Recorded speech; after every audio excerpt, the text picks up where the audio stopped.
This is Justin John Sheck, and this is episode 1 of A Peasant's Voice, A Fascist Dictatorship. Regarding this isolationism disguised as nationalism. We tried this, okay? And then we ended up the lone democracy on earth, beating back the German Third Reich after they took over the free world. The only countries they didn't occupy were Russia and America. And of course, we couldn't handle it emotionally that Russia was communist. Understandably, Stalin was a monster. So we became the sole superpower after World War II, after we did. But everybody knows the story. Everybody used to know the story. This is the United States of amnesia, right? Vidal said. So we learned our lesson. Isolationism and our oceans will not protect us. The Germans in Japan, the Japanese screwed up and bombed Pearl Harbor and we entered the war, but if they hadn't done that, it would have been, we'd all be speaking German. So this doesn't work. I understand that times are hard, but cutting off U.S. aid causes pandemics and problems beyond our comprehension. Well, if we could remember, we'd comprehend, but they've erased our history in America. The news media, which is crap, all the television media anyway, the written word still, if you read enough, you can grasp what's going on. People say, Justin, you're a radical leftist because you watch MSNBC. I haven't had television in 20 years. I can't afford it. I can't afford cable. And my antenna doesn't work where I live. And it never has. My antenna's never worked. I never get the... Anyway, my point is, we've tried this. It doesn't work. And Trump's new world view has been adopted by his followers, is every man for himself. Thank God we're in charge. Well, your borders don't, anybody can come across the ocean in less than 8 hours or whatever, 12 hours. Anyone can come and, if you think Putin is sincere and that Trump isn't being completely manipulated by him, Trump said during this meeting with Zelenskyy that Putin put up with a lot during the Russia hoax. That's, he was being sincere and honest at the moment. He trusts Putin because Putin had no recourse when we were accusing it. I get it. It was bullshit. But it didn't help that Trump went on national television and said, Russia, if you can find Hillary Clinton's emails, do it, and encourage espionage. It didn't help that he stood next to Putin and said, I don't trust our intelligence agencies. I trust Putin. I mean, this guy is completely in the pocket of Putin. And if you don't think Putin's manipulating him, you don't know Putin. And if you don't think Trump's not trying to emulate dictator Putin, he's a strong man who took control of this country. He's a smart man. It was brilliant moving. And this is the irony. This is the stupidity. This is the buffoonery. Trump says, if you give us all your minerals, Ukraine, then there'll be a peace. And then when the Ukrainian leader says, okay, well then will you guarantee that if Putin breaks his word that you'll back us? Trump says, no, I won't guarantee. Well then why would, you can't, during the campaign, it's made me insane. How can you say in one breath that Putin never would have invaded Ukraine if I had been president, and then in the next breath say, I'll let Putin invade anybody he wants? Okay, so you're playing pretend when you first talk and say, Putin will never invade a country, and then you're being sincere when you say, I'll let him invade any country he wants. That's just the reality. It's just obvious to anyone who's paying attention. But we can't pay attention in America's media. Everybody watches television, and television's all crap because Reagan undid the Fairness in Media Doctrine in the 80s. He vetoed the Fairness in Media Doctrine that a Republican and Democratic Congress passed because they were worried about the propaganda that was coming out of the Reagan administration. So he flooded the gates and the zeitgeist with propagandists like Rush Limbaugh and Sean Hannity and Bill O'Reilly saw what was going on and said, "Hey, I can sell my soul for the illusion of wealth and fame. I'll do it. I'm an American hero." No, you're not. You're a propagandist whore. And people trust these people. They've earned their trust. That's what the con man does. He earns your trust, and then he tells you, "Only listen to me. Everyone else is a liar." This is what cult leaders do, and then they sleep with your wife. You know, over and over, and then you drink the Kool-Aid and die. It's just how cults work, and this is a cult of personality. Trump, he's a demagogue. He is a dictator. That's what I'm trying to explain. He wants to be a dictator, and he has all the wheels of power now, and he has his state-run television. All the right-wing media just listens to what he says and then makes it true the next day, no matter what.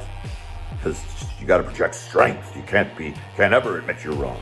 Well, okay, it's wrong to say that Putin will never break the Ukrainian peace deal that we're going to come up with after I extort you and take all the minerals. You know, we spent 110 billion. This is the literal truth. We spent 110 billion backing Ukraine so far.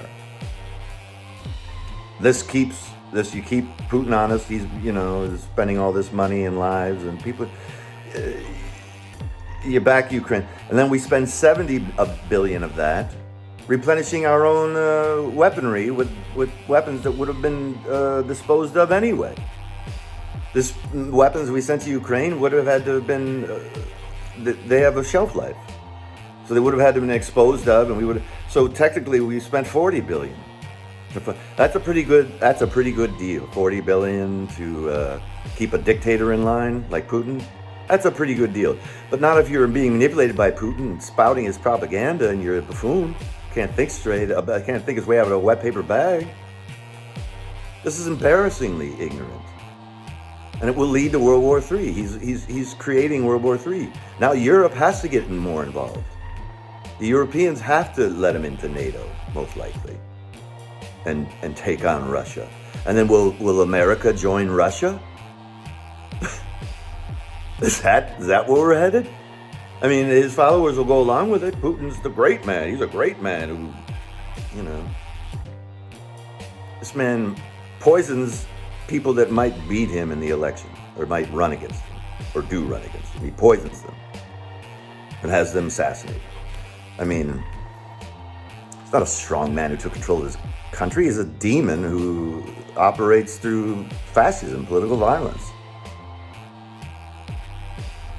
It's obvious to anyone who knows history, but we don't know history in America. I get it. They've erased our history. There's no historical references in the media to explain the context of what's going on. They just rile you up for 10 minutes about other poor people on the other side being evil, and then they cut the commercial and sell you some crap because it's corporate-run media. That's all it is. It's the leftist media on television. It's all crap. If they were leftists, they'd be screaming every day, giving somebody $35 worth of insulin is cheaper than letting them ration it because they have no health insurance or their health insurance doesn't cover it. And then they go into a diabetic coma, which the hospital then absorbs and then charges you more to cover the cost. That's the reality of the private system. It's stupid. Doesn't make any sense. You pay $35 for their insulin in universal healthcare systems, and you avoid hundreds of thousands of dollars that it costs to keep them alive in their diabetic coma. And then they don't pay that money back. Who's going to pay back hundreds of thousands of dollars? The hospital then passes all that burden on to the people that do have insurance and that's why your ER visit is $8,000 to cover the cost of people without health care coming in at the last minute with cancer, and then you pay for all the cancer treatment.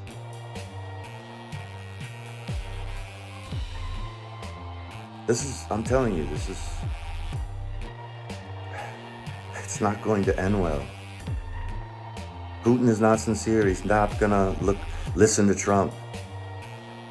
He's gonna, he'll listen to him enough to keep him in his pocket, to keep him under his spell.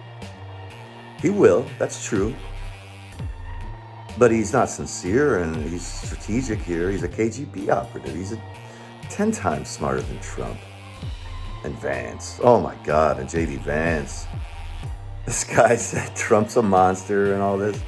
And then when he had an opportunity to get some power and maybe become the next president, he just pretended he didn't say it and pretended that Trump's great and a genius, even though he called him a fool already. It's just, he was sincere at the beginning, but now he sees that he's a politician, an evil politician who reads the polls and says, I gotta pretend that I'm more like Trump. This guy's been pretending forever. He went to Yale or whatever. And then he wrote a book about being a person, a human, a normal person. He studied on how to be a ruler and a manipulator of things. He knows the truth. So seriously, just think about that. Trump says, Putin will never invade the Ukraine if I was president. And then he says, I'd let Putin invade anybody he wants. Come on.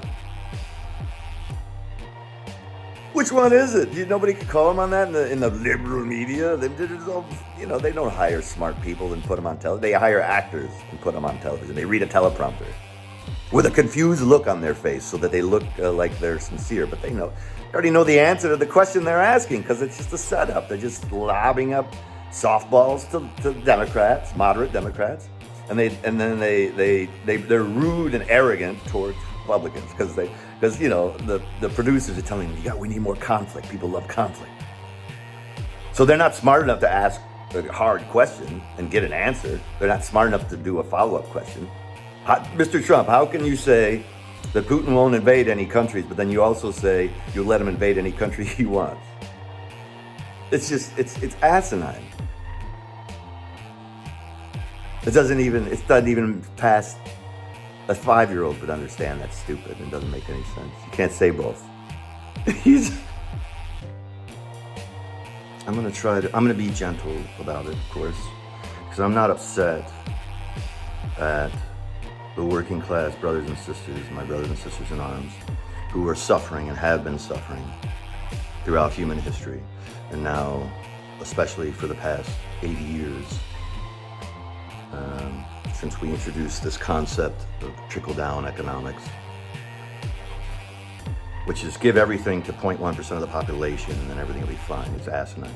If you were a tribe of 100, for 150,000 years, we knew that the worst thing that could happen to you was exile, okay? That meant death. If you sprain your ankle, you can't hunt and gather. If there's no tribesman to bring you food and water and to share the wealth, to share in the burden of existence, you die. It's just a fact. The first sign of civilization in anthropology is a healed femur, because somebody had to care for this person, take care of them.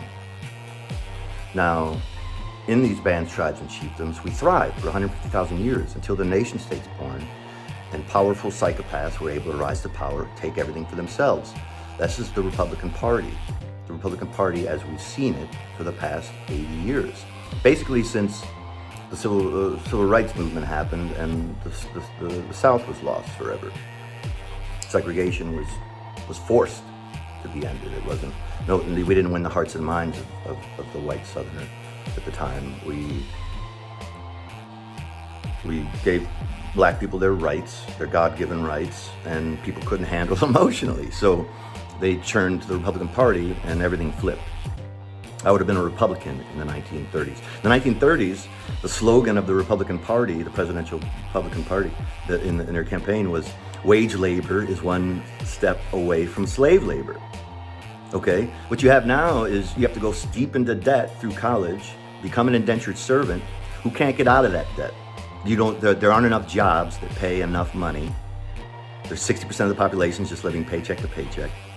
And they're starving. So when a man like Trump comes along and offers you some crumbs, you take that deal. I get it. That's what happened. The Democrats were offering nothing, as usual, because the moderate Democrats they water down the radical left's ideas. We wanted to make college free. We wanted to go back to what we used to do in America. We wanted to make college possible for all. Because if you invest in a population and make them higher wage earners and better workers, the tax burden is lessened because there's more people making more money and paying more taxes. The burden of sustaining society has been completely shifted to the working class, while the billionaire class, 0.1% of the population, pays 0% in taxes and also gets their businesses bailed out when they fail, right? If you lose your job, you don't eat. If they crash the economy because of their negligence, they get to pocket trillions, and we rebuild, the working class rebuilds their immortal, all-powerful corporations. And they get to do it all over again. The financial institutions and the multinational corporations who run our world, it's socialism for them and cold, hard capitalism for everyone else. That's just corporate socialism. That's just the reality. We are an oligarchy, a fascist one, with a fascist dictator. Trump is not leaving office. He keeps saying it. Steve Bannon says it. All these people keep saying it because he communicates with them, and he's too stupid to keep it a secret. He just asked in one of his speeches, he just asked the people, should I run a third time? He's going to do it, and he's going to steal the election, because what follows failed coups is successful coups, right? Historically, that's just a historical accuracy. Because the buffoons are too stupid to do it right the first time, but they learn the levers of power that were in the way and eliminate them the next time around. Now, it doesn't matter if we defeat him in the next election. He is staying in power. He couldn't handle it emotionally last time. He declared that the election was stolen the night of, before we finished counting, because he knew he was beat. And then his minions on Fox and Tim Pool and Tucker Carlson all made it true the next day and continue to make it true. Sean Hannity said in court under oath, through the threat of perjury, I never believed for a minute that the election was stolen. But he says it every day on his show. He's not a journalist, he's an actor, a monster actor who sold his soul to the ruling class for a slice of their pie. He goes to dinner and orders $15,000 bottles of wine every night for him and his wealthy, connected friends who own immortal, all-powerful people that are corporations. Now, this is just the reality of where we're at. In 2016, the people's choice for the Democrats was Bernie. So what did the DNC do? Undemocratically eliminate the people's choice and hand us Hillary Clinton, who had her ass handed to her. Then we did it again in 2020. Bernie won the first two states in the primary, and then the black vote coalesced around him in North Carolina. So all the moderates, Amy Klobuchar, Pete Buttigieg, they all get a seat at the table under Biden's administration if they drop out and endorse a man who can't finish a sentence in 2020. I wonder if he'll be able to run to finish 2 terms and finish the race. And then what does Biden do? He takes our great idea of educating the population and creating better workers and more workers and says, I'm going to give some people a $20,000 discount, some people a $10,000 discount, a dent in your $150,000 of debt. And because the interest keeps piling up if you only make $40,000 a year and you're a teacher. The interest keeps piling up, you'll pay to you're an indentured servant who will never get out, so you're a slave. So my point is, he takes this great idea and says, I'll just piss everyone off. Everyone. Give a little to some and nothing to the majority of people who didn't finish college or didn't go to college. It's asinine. It's moderation at its best. It takes a good idea, makes it terrible, and then blames the leftists for the idea in the first place. Well, it's not our idea. It was your stupid moderate idea. No one's going to vote again for that. No one. Of course not. You stole our candidate twice. You're a monster, and you're just as undemocratic and fascist. You're a corporate monarchy, a corporate dictatorship, a corporate whore, moderate Democrat. That's what you are. All the media is propaganda. In the 80s, a Democrat and congressional Congress passed the Fairness in Media Doctrine, making propaganda in our journalism illegal. And Reagan vetoed it because it was the only way to make his buffoonish trickle-down economics make sense.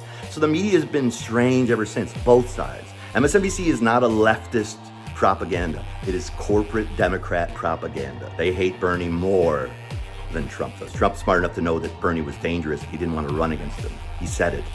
You, the corporate moderate Democrat, keep eliminating Bernie, the people's choice, and wondering why you get your ass handed to you in the elections. Well, I wonder why Biden couldn't finish the race. He couldn't even finish his sentence in 2020, and he was coming in last in the first 2 states. He came in last. He was so pitiful. You just went up. You just chose him because he was going to defeat. He was the only one that capable of defeating Bernie, and gave us watered down, moderate bullshit. And that's why nobody turned out in 2024 and changed their mind. I know how many Bernie supporters I know that switched over to Trump just because he wasn't an establishment person and they trusted him. But this is the problem. All our myths are truths about human nature. All our myths teach us that the way to slay a dragon is you need a righteous knight. That's the truth. A righteous knight. Not a monster, billionaire, dictator, fascist. No fascist nation in human history has ever self-corrected. It's over. He's not leaving office. He said it out loud. Take him at his word. He tried to steal the 2020 election. It's over. He's not leaving office. He will run again, and if he loses or thinks he's going to lose, he'll just steal it. Just cancel the election or whatever. He'll come up, and people will trust him because our institutions are so bought and paid for. You can't have a judicial system say that corporations are people, and people can speak with money, so corporations can spend as much money as they want to buy politicians and rig elections. That just made up out of thin air to appease a ruling class, because the judicial system's corrupt and so right-wing that it's just beholden to the business class. That's it. They don't care about the people. So this is where we're at. This is the truth. This is the reality. You need a righteous knight, not a fascist dictator. That will not end well. The country will burn. The world will burn now. And we, the people, have to take it back. We need a peasant's force.